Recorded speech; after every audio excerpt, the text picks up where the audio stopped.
Welcome to another deep dive. This time, we're diving headfirst into this world the Ghostfall excerpts have laid out. Yeah, it's a wild ride from what I've read so far. Shadowy organizations, international intrigue, and characters towing the line between life and death. We've got a lot to unpack. We do. And where better to start than with Marks, our protagonist? Right, our coroner with a side hustle in, well, dealing with ghosts. Exactly. And that's what grabbed my attention right off the bat. You don't often see a coroner as the main character, let alone one who can see and sometimes even bring back the dead. Talk about a moral dilemma. I mean, imagine the implications of that kind of power. It's huge. And the story really digs into that internal struggle within Marks. He's constantly wrestling with the consequences of his actions, like with Spot, the family dog he brings back after the accident. Yeah, poor Spot. That felt like our first hint that things weren't always going to be so straightforward with Mark's ability. Definitely. And then we have Mrs. Gonzalez, which, well, that case really showed us the potential heartbreak that comes with meddling in matters of life and death. It makes you wonder, are some lines just not meant to be crossed, even with the best intentions? Absolutely.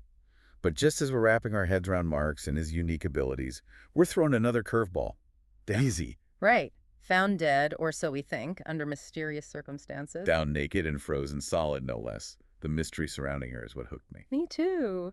She's this amnesiac enigma, seemingly with no past, and as Mark starts to peel back the layers, you realize there's so much more to her than meets the eye. You get these glimpses, these flashes of something else, something hidden beneath the surface. Her combat skills, that accent she tries to hide. And the psychological conditioning, it's like watching a masterclass in spycraft unfold. It makes you question everything. Yeah. Who is she really, and what is she caught up in? It's giving me classic spy thriller vibes, you know? Waking up with no memory, a hidden past, caught in a web of conspiracy, except this one comes with a supernatural twist. And that's just the tip of the iceberg, because Daisy's true identity is far more complex than anyone could have imagined. So we've got Marks, our morally conflicted coroner who can talk to dead people, and Daisy, our amnesiac mystery woman with a hidden past.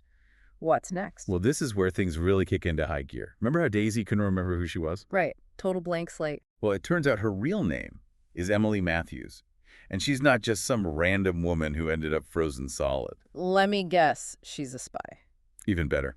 She's some kind of highly trained operative caught in the middle of a massive conspiracy that goes way beyond any one country. Oh man, this is getting good. And what about that angel's dust stuff? What's the deal with that? It sounds like something straight out of a comic book. Right. It's this mysterious substance, and nobody seems to know exactly what it does.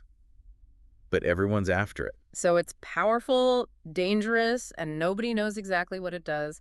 Sounds like my kind of party. But seriously, what do we know about it? We know it's important. Mm. Like, really important. It's the kind of thing that could change the world as we know it. Maybe it's a weapon, maybe a source of incredible power, Or maybe both. maybe both. And if that wasn't enough, we start meeting even more players in this twisted game. Like Mark's father, Cutter. Oh yeah, dear old dad is more than just a concerned parent in this story. He's got his own secrets, his own history with this whole shadowy world. Turns out he leads some kind of clandestine group. So the apple doesn't fall far from the tree. It makes you wonder what else Marx might be capable of, given his lineage. Exactly. And then there's Claire and Rose, that aunt and niece running the diner. Kitten's Rest, I think it was called. Right, they seemed a little too good to be true, like something more than just your friendly neighborhood diner owners. Because they are. They're connected to this organization that's after Emily, offering refuge to others who've been targeted. So they're like freedom fighters in aprons. I can dig it. Exactly. And then you've got the people they're trying to protect, like Xiomara, who's pregnant with twins, Yeah. and Tina, who's as tough as nails, but she's got a target on her back, too. It's amazing how Emily's story is like a spider web, and the more you pull on it, the more tangled it gets, revealing all these other lives caught up in the mess. And don't forget about Emily's fight to break free from her programming. It's one thing to have amnesia, but to have all these hidden triggers and commands buried in your mind, ready to surface at any moment, it's chilling. It's like she's fighting a war within her own mind, trying to reclaim her own identity from whoever programmed her to be a living weapon. It makes you wonder, can someone ever truly escape that kind of conditioning?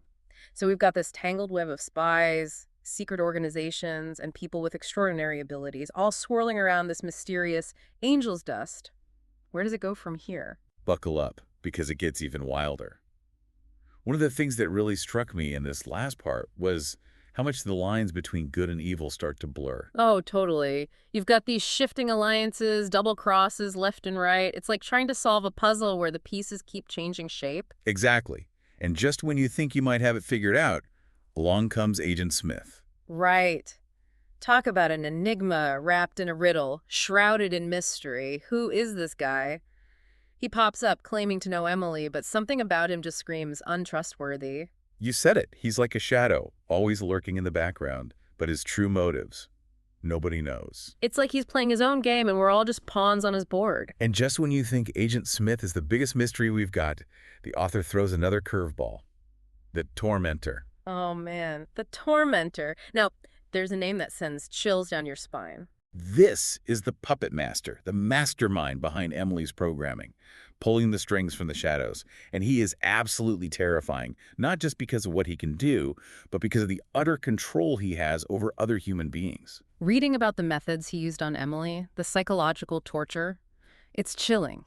You really get a sense of the depths of human cruelty, the lengths some people will go to for power. It's a reminder that the scariest monsters are often the ones we create ourselves. So true. And it all ties back to Marx, too. We start to learn about his past, about his mother's abilities, and suddenly his whole connection to this world takes on a whole new meaning. It's like the sins of the parents are being visited upon the children, but with a supernatural twist. Absolutely. And speaking of the supernatural, the line between life and death gets even blurrier in this part. It's true. Characters are constantly questioning what's real, what they believe in, who they can trust. It's enough to make anyone's head spin. I mean, imagine finding out that everything you thought you knew about life and death was just wrong. That there's this whole other layer of reality out there. Yeah, the rules. There are no rules. Exactly. It's like the author just tore up the rule book and said, we're doing things my way now. But amidst all the chaos, we've still got Emily's daughter, Mary, out there somewhere. Right. And the search for Mary becomes the driving force of this last act. Because it's not just about rescuing one girl, is it? Not even close. Turns out, Mary might be the key to everything. With her own extraordinary abilities. Exactly. Yeah. She's like this walking, talking weapon, and everyone wants to get their hands on her. The stakes just went through the roof. And suddenly it's not just about uncovering a conspiracy or stopping some bad guys. It's about something much bigger, something that could change the world forever. It's about good versus evil, life versus death, and the lengths people will go to protect what they love. And that's what makes Ghost Fall so compelling. It's a story that grabs you by the throat and doesn't let go, even after you've finished reading. It makes you think about things in a new way, question what you believe, and that ending. Talk about a cliffhanger. I need to know what happens next. Me too. But I guess that's the mark of a truly great story. It leaves you wanting more. It sparks those late-night conversations, those what-if scenarios that keep you up at night. Exactly. And that's what we're hoping to achieve here with this deep dive. We want to spark those conversations, get people thinking about the big questions this story raises. Absolutely. Because Ghostfall isn't just a thriller. It's a story about choice, about sacrifice, about the power of love and family in the face of unimaginable darkness. And on that note, we'll wrap up our deep dive into Ghostfall. We hope you enjoyed the journey. Until next time, keep exploring, keep questioning, and keep those imaginations running wild.